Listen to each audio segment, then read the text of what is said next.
हिरण्यकश्यप की कहानी जो है आपको श्री विष्णु पुराण में पढ़ने को भी मिलेगा, देखने को भी मिलेगा।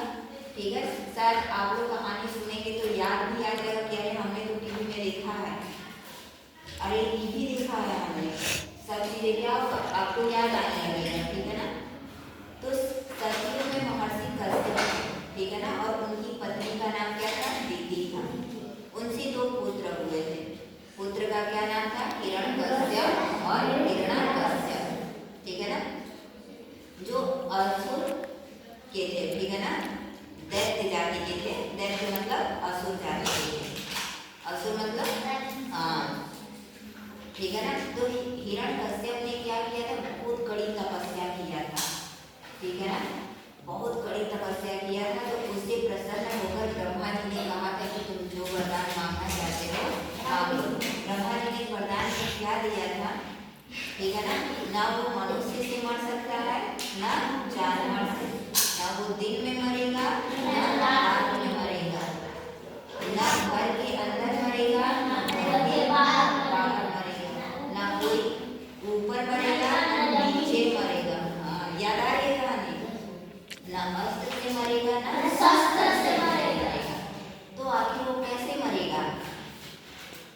इससे क्या हिरण्यकश्यप अपने आप को भगवान समझने लगा था कि मैं अमर हूँ, हमें कोई मार नहीं सकता है। ठीक है ना। हिरण्यकश्यप की 13 पत्नियां थी। उनकी सबसे बड़े पुत्र का नाम था प्रहलाद। ठीक है ना, प्रहलाद। ठीक है ना, हाँ, जो विष्णु भगवान के क्या थे? परम भक्त थे। विष्णु भगवान की हमेशा क्या करते थे? उपासना करते थे। ठीक है ना। 4 पुत्र में सबसे बड़े पुत्र का नाम क्या था? प्रहलाद था, जो विष्णु भगवान के क्या थे? उपासक थे। मतलब हाँ, क्या करते थे? उनकी उपासना करते थे, करते थे। ठीक है ना। तो प्रहलाद की कहानी हिरण्यकश्यप को जब पता चला कि ये प्रहलाद जो है वो भगवान विष्णु की उपासना कर रहा है, ठीक है ना, तो प्रहलाद को मारने के लिए हिरण्यकश्यप ने बहुत से षड्यंत्र इसी तरीके से मारना चाहा, लेकिन प्रहलाद नहीं सका। इससे परेशान हो गया हिरण्यकश्यप।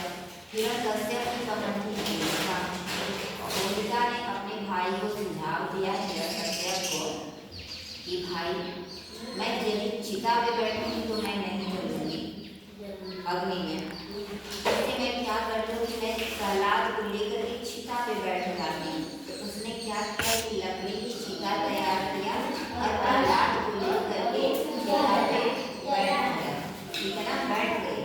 होलिका जल गई, लेकिन प्रहलाद बच गए। भगवान की लीला देखी, प्रहलाद क्या बच गए और होलिका क्या हो गई? जल गई। हाँ, मरेंगे नहीं, तो क्या हो गए? मर गए।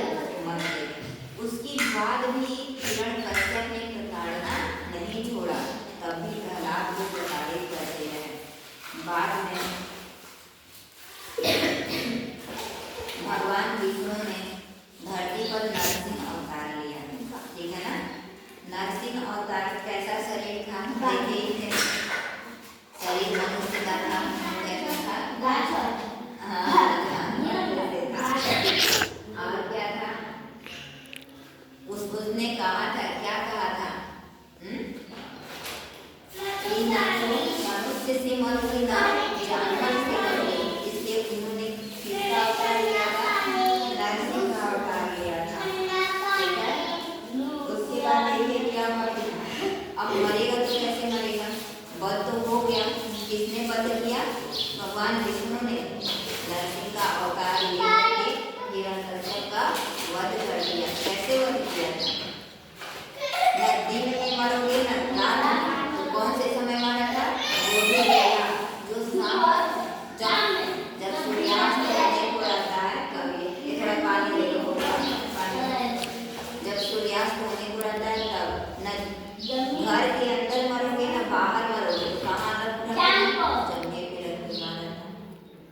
ठीक है ना, घर के अंदर मरोगे न बाहर चौकर पे मारा था, न आकाश में मरोगे न धरती पे। तो कहाँ रख के मारा था? ना अस्त्र से मरोगे ना शस्त्र से, किससे?